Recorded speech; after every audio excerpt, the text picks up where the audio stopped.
1, 2, is this on?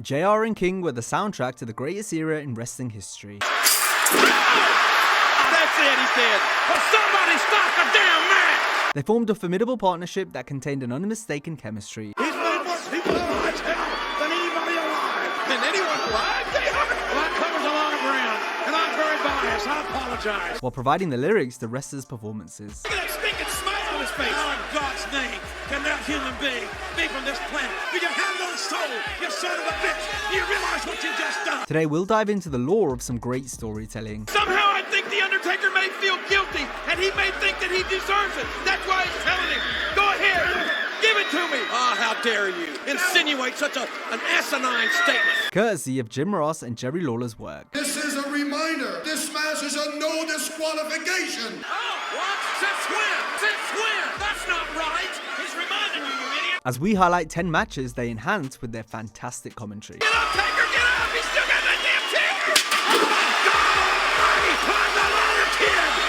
Make yourself famous! But first let's highlight an honorable mention. You can't get much more of a big fight feel than WrestleMania 18 in Toronto, Canada. The immortal Hulk Hogan versus the People's Champion The Rock. Ross and Lawler helped this dream match feel monumental. They reminded fans just how special it was getting to see the icon versus icon showdown. This is a WrestleMania moment. Quite frankly, a match I thought I would never, ever see. We'll never see Tyson and Ali. We'll never see Babe Ruth and Barry Bonds, but we are going to get to witness The Rock and the Hulk. During the match, JR's call of Hogan hitting the leg drop gave us chills. The importance and drama of the occasion could be felt in Jim's voice as he emotionally called back to the past, describing Hogan vs. Andre. He beat Andre the Giant with that move against Hogan. Oh my God! The King emphasized how significant Rock hitting the people's elbow on Hogan was, closing the book on a match for the ages. He must electrify move. It's one to the people's elbow. Hogan. Given how both their wrestling careers were about to come to an end, WrestleMania 19 was the last time fans would see The Rock and Stone Cold wrestling at their best. This also meant it was the final time JR would call an Austin match, someone Jim had made feel larger than life with his commentary. He's gonna raise more hell in this very ring than he's ever raised in his life. Meanwhile, The Rock was always one of King's favorites. Austin is 2-0 against The Rock. How can we forget that? You won't let us forget it, and most importantly, the Rattlesnake won't let us forget. Unlike the fans in JR, Lawler agreed with The Rock leaving WWE for Hollywood. What the hell is this, a handicap match? No, it's a sequel. When you're a movie star, you gotta come do sequels. This clash of opinions made for a great back and forth between the two announcers, all throughout Rock and Austin's Mania 19 encounter. What can you say about this except this is personal?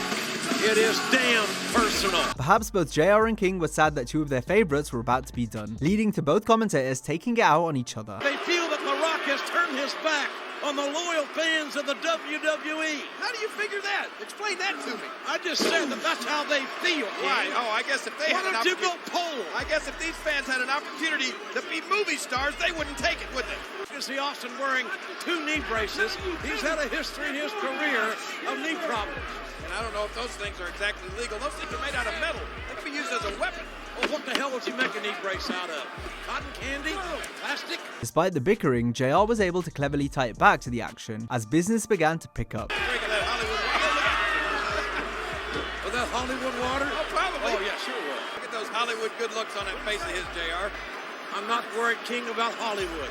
For God's sakes, it ain't about Hollywood. I guess you It ain't watch the sellout. it ain't about puppies. It ain't about nothing but a wrestling match between two of the greatest that have ever been in the ring. The match entered its most exciting point, and we saw some incredible near falls that Ross and Lawler couldn't believe weren't 3. Gotta be the stop! My God, I don't believe it! This referee can't count to 3, and The Rock doesn't believe it! A third and final rock bottom got the win, allowing The Rock to finally beat Austin at WrestleMania. Big one! Oh, God, a third rock bottom! And the Rock's died on it!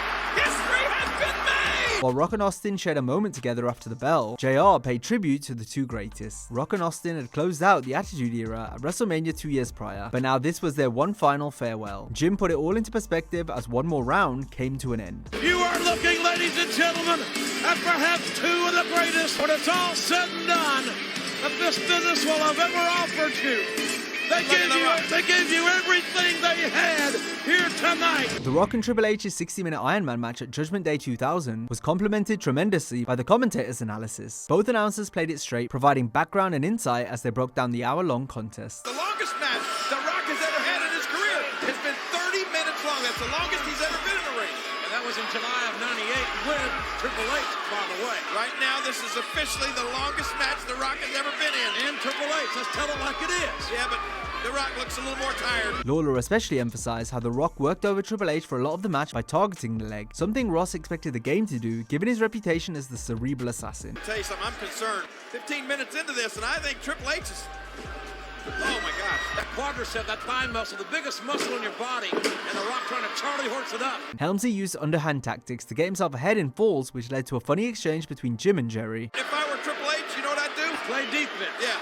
Sure you never wrestled before, JR? Just me in the English language a few times. JR was on fire for the closing stages of the match. The Rock had to come out swinging before tying the scores up since he was initially on the back foot. He's now the SmackDown, the 28-year-old WWE champion, almost the head of the game. Ross perfectly sold the chaos of the final sequence, as The Undertaker returned to inadvertently give Triple H the win via DQ. Oh my God, it's carnage! Oh my God! Oh my God! Shawn Michaels was the referee for the Iron Man clash, but 2 years later he was competing against Triple H in an unsanctioned match at SummerSlam 2002. Hunter had brutalized Michaels in the build-up, and the plan was to do it again at the pay-per-view, something JR scolded the game for all throughout. Triple H wants to see Shawn Michaels in a damn wheelchair. And what kind of morbid, sick human being would even say something like that about another soul? The game is he is an executioner. He's an executioner with a PhD. Jim continually questioned Shawn's decision to step back into the ring due to the nature of HBK's injury and given the wrestler he was up against. You say, well, JR, it's been 4 years. For those of you that have ever had a broken back, I am told it never fully heals. You never get over it. And you damn sure don't get in the ring with an athlete like Triple H. JR wanted the match to be stopped, fearing the longer that it went on, the greater the chance of Helmsley's plan of crippling Shawn coming to fruition. Just give it up, Shawn. You made us all proud. You came back. You did everything you could. Everything under God's Son you could do, you have done. Fast count him, Earl. Get it over with. And Shawn Michaels kicking out. Lawler then began to get behind Michaels as the Heartbreak Kid fought back against the odds. Neither commentator could believe it when Shawn sensationally got the win. My God, no! Oh, Michaels, roll up. Will it be? Can it be? Triple H's heinous destruction of Michaels after the bell was lambasted by the announcers. The failing. Oh my God. Oh, no. Even the heel king said it was uncalled for. Are you proud of yourself now? Look at that stinking smile on his face. How in God's name can that human being be from this planet? How can he? Does he have no conscience? Does he have no heart? Do you have no soul? You son of a bitch! Do you realize what you just done? JR was also behind Shawn at WrestleMania 22, but this time for different reasons. After Vince McMahon had publicly fired and humiliated Jim on television in the months prior, the creative for that storyline was poor and ended without a conclusion. You're fired, JR! You heard it! You're fired! You're fired! Mania 22, however, acted as JR's return. The only form of physical revenge Jim would get on McMahon would be through Shawn in the no-holds-barred clash. He is headed to hell, it's Mr. McMahon, and in my opinion, I don't think he can wait to get there so he can take over. Verbally, though, Ross took aim at Vince during the match while Lawler did his usual sticking up for the chairman. You're a 60-year-old man showing your ass on worldwide television. He's just middle-aged. It was a one-sided mauling as Michaels laid waste to McMahon, much to the delight of JR. Vince!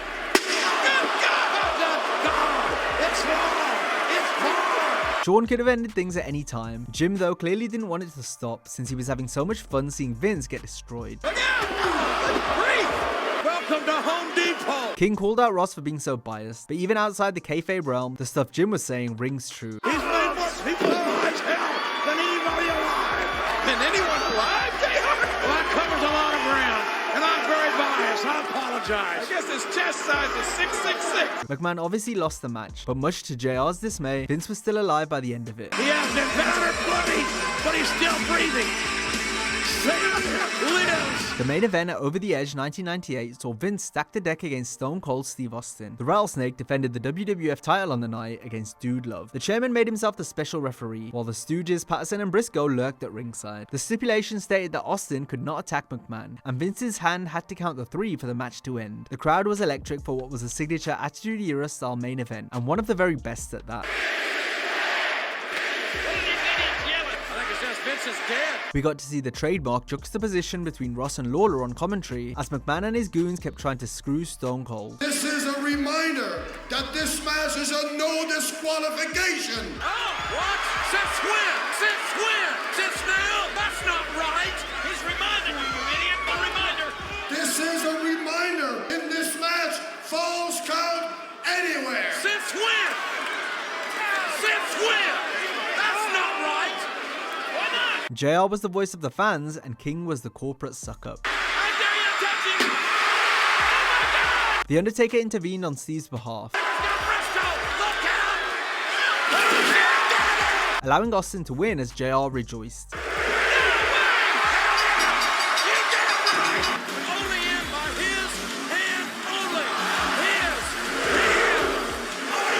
King, on the other hand, worried about the condition of Vince and the Stooges. Look at poor Daryl Briscoe! Are you alright, Jerry? You reap what you sow! Perhaps the JR and King's greatest work came together at the 1998 King of the Ring for The Undertaker and Mankind's Hell in a Cell Classic. The earth-shattering moment when Taker threw Mick off the cell was immortalized by the commentary. Look out! Oh, good God Almighty! Good God Almighty! They killed him! As God is my witness, he is broken in half! JR went through many stages of emotion, from shock to concern to anger. We need doctors out here. If somebody can get off their butt in the back and get some people out here. There's no nets. And somebody again, you know, oh, they know how to fall. Look at that. Look at this. Give me a break. Ross and Lawler thought that was going to be it, so you can imagine their surprise when Foley came back for more. And look at him. You're kidding me. How in the hell is he standing? JR and King couldn't believe Mick was still standing before. Now they weren't sure if he was still breathing after getting put through the cell. That's it, he's dead. Well, somebody stop the damn man! The poor son of a... He's broken in half! Hell in a Cell lived up to its name in every sense. The announcers put over the heinous effects of the structure and the craziness of the men in it. They're in hell. Undertaker and Mankind are in hell. Hell is in Pittsburgh tonight. They're both in hell, you're right, but both of these men have claimed to like it in hell. Just when Ross thought he'd seen it all, thumbtacks were used in WWF for the first time. No! Good God Almighty! He's a human piss cushion! Taker was victorious, but Mankind was never going to be the same again, something JR made sure to stress. These two men gave you everything in their body. Though the always comedic Lawler tried to lighten the mood after such a thrilling spectacle. Sing a lot in this business, huh? What about that? Take it easy, will you? Right. What's wrong with you? JR and King told a tremendous underdog story when Jeff Hardy challenged The Undertaker for the Undisputed title in a ladder match on the July 1st, 2002 episode of Raw. Even though this stipulation was Jeff's specialty, the use of the ladder only made it easier for Taker to punish Hardy, which the commentators emphasized. He's going to make sure that Jeff Hardy is not able to walk out of this arena tonight. What a sick thought that is. Why? What a sick thought. Why? To cripple somebody. Jeff Hardy's back, his spine, smashed with that ladder, and the ladder could give a damn. It could give a damn about the anatomy of this human being. JR was firmly behind Jeff, while King wanted to see the Phenom retain while hurting Hardy along the way. Find your asshole! Get out of here! Get your ass out! Jim and the fans were ready to see Jeff make himself famous at The Undertaker's expense. Get up, Taker! Get up! He's still got that damn chair! Oh my God Almighty! Climb the ladder, kid! Make yourself famous! Despite this, Hardy just couldn't keep Taker down. He's inches away from immortality! Ooh. Oh, God! The announcers did everything to make this a star-making moment for Jeff. Look at that! The Undertaker raising Jeff Hardy's hand!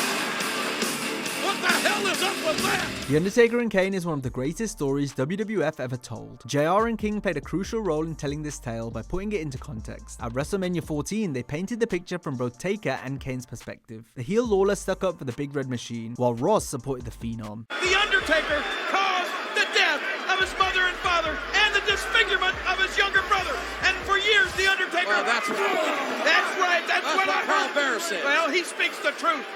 And for years, The Undertaker thought his little brother, Kane, was dead too. Jerry agreed with Kane and Paul Bearer, who blamed The Undertaker for Kane being the way he is. Meanwhile, Jim was sympathetic towards Taker. Somehow I think The Undertaker may feel guilty, and he may think that he deserves it. That's why he's telling him, go ahead, give it to me. Oh, how dare you insinuate such an asinine statement. It was a very physical match, And The Undertaker, oh my God! as Undertaker had to pull out all the stops to defeat his brother, who kicked out of numerous tombstones which shocked the commentators. Tombstone! The war between the Brothers of Destruction was far from over, but this match and the announcers' calls help embody the chaos. I've seen wars between smaller countries with less intensity than this. Another gripping piece of Kane's art came when he first showed his face to the world on the June 23rd, 2003 edition of Raw. The Big Red Monster battled Triple H in a mask vs title match. The game couldn't put the Big Red Machine away. And the tapering! We're gonna see that face! It's gonna be no! Kane lives! What? The Big Red Machine is alive! But it was essentially a handicap match, since Kane had to contend with and eventually succumb to Evolution's interference. Can you feel it? I do feel it! Can you sense it? Triple H is the Can you see it? Oh! King was on the side of Triple H, while also wanting to finally see what Kane's face looked like. JR was naturally against the game, but also couldn't bear to witness the tragedy and pain of what might be lurking behind the 7-foot monster's mask. This may be one of the things that you need to look at through a pinhole in a box or something. May want to put the kids to bed. I'll tell you, this is... He's gonna do it! This is it! JR and King each sold how horrified they were to see Kane's face. Oh my God! It was as if they'd seen a horror villain survive at the end of a movie, only to come back stronger for the sequel. What the hell is that? Get us out of that face! Is that a human? In Booker T's quest to defeat Triple H for the World Heavyweight Championship at WrestleMania 19, Booker's criminal past was a key point of contention in the feud, with the game proclaiming how someone like Book shouldn't be world champion. Somebody like you doesn't get to be a world champion. A sentiment Lawler agreed with on commentary, while JR was the voice of the people like always. At Mania 19, their difference in opinion was noticeable right from the entrances. You don't want some street thug being a champion, do you? I'm not even gonna dignify that with an answer. King took aim at Booker for his troubled upbringing, compared to the squeaky clean Triple H. You say, yeah, you're with the WWE, yeah. Triple H is our world champion.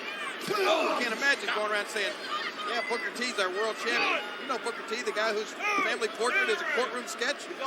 JR cleverly fired back, referencing Lawler's run-ins with the law. People don't hold it against you for some of the mistakes you've made. You're not a stranger to a courtroom. The announcers then circled back to the game's prior comments about Booker, as You heard Triple H himself say that people like Booker T won't ever be champion. What does that mean? People like Booker T. What kind of people is Booker T? Well, he's a very good, okay, I'm gonna tell you, he's a very good second-rate wrestler. Jim continued to will the 5-time WCW champion on. Lawler's constant anti-Booker and pro-Triple H sentiment began to annoy JR more and more. He's doing the gentlemanly thing. Help him out, Nate.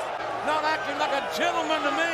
He's trying to help Booker T back in the ring. Oh, good God. Nobody's going to believe that garbage. He's trying to help him back there, Ray. Clumsy Booker T fell off down the step. In this matchup. Oh, no, Flair. He bumped the Get the Nature Boy. hell down. Flair had no business up on the He apron. attacked the Nature Boy for no reason. Call the police. That's assault. Saw. Oh, look. No. And Flair gets... This is very disrespectful on the part of Booker T. Flair has no business up there, damn it. And Booker T. That left knee may be completely ripped and torn. Are you worried about his knee when he landed right on Triple H's head? Why don't you run down and give him mouth-to-mouth resuscitation if you're so damn worried about it? Covering Booker. Get the Foot on the ropes. Foot on the ropes. Flair. Foot on the ropes. Good call, ref. He's a very observant referee. Good call, ref. Good call, ref. The match may not have ended on a strong note, as Triple H took an age to cover Booker before scoring the victory after just one pedigree, but JR and King's performance helped make this a memorable bout. Triple H got the pedigree. I think Nature's going to have a stroke. He's got the hand on it. And it's over. Now if you enjoyed this video, be sure to check out our similar video of 32 minutes of WWE fans hijacking matches. Hope you have a great day, and I'll see you next time.